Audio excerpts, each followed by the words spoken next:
UP की कानून व्यवस्था को लेकर अखिलेश का तंज। योगी आदित्यनाथ सरकार पर साधा निशाना। मौजूदा सरकार में महिलाओं के साथ बढ़े अपराध। एनसीआरबी की रिपोर्ट में यूपी अपराध में नंबर 1। सपा अध्यक्ष अखिलेश यादव ने प्रदेश में हो रहे महिलाओं के खिलाफ अपराध में योगी सरकार को घेरा है। आजमगढ़ और मथुरा की घटना पर अखिलेश यादव ने कहा कि जब जब बीजेपी की सरकार आई है तो इन्हें जो जिम्मेदारी निभानी चाहिए थी, खास तौर पर महिलाओं और बेटियों की सुरक्षा को लेकर, उसमें यह सरकार बुरी तरह नाकाम रही है। इसी का परिणाम है कि कभी बेटी सूटकेस में मिलती है तो कभी आजमगढ़ जैसा जघन्य अपराध हो जाता है। दुख है इस बात का कि जब से भारतीय जनता पार्टी सरकार आई है, जिन्हें जो जिम्मेदारी निभानी थी और खासकर महिलाओं की सुरक्षा को लेकर के, बेटियों की सुरक्षा लेकर के, बालिकाओं की सुरक्षा लेकर के ये सरकार नाकाम रही है।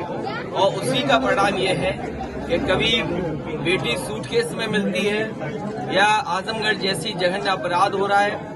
और न केवल ये 2-3 घटनाएं हैं, बल्कि अगर हम नेशनल ह्यूमन राइट कमीशन की हम रिपोर्ट देखें और महिलाओं के अपराध को देखें तो उत्तर प्रदेश आज भी सबसे ज्यादा उत्तर प्रदेश में अपराध महिलाओं पे हो रहा है, बेटियों पे हो रहा है। सबसे ज्यादा घटनाएं घट रही हैं। एनसीआरबी का आंकड़ा कहता है कि सबसे ज्यादा असुरक्षित महिलाएं और बेटियां कहीं हैं तो उत्तर प्रदेश में हैं।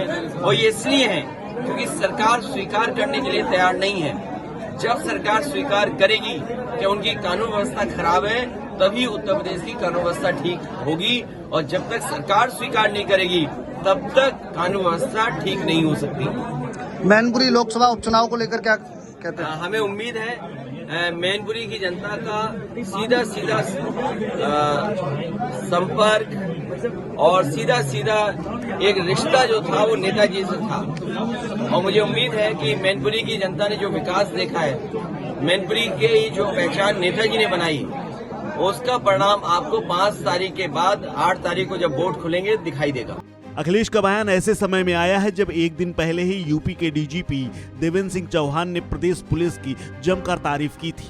डीजीपी देवेंद्र चौहान ने कहा था कि बिहार के अपराधियों को नहीं पता था कि जहां वो आ रहे हैं वो यूपी है, जो कि अब पूरी तरह से बदल चुका है, इसीलिए दोनों मारे गए।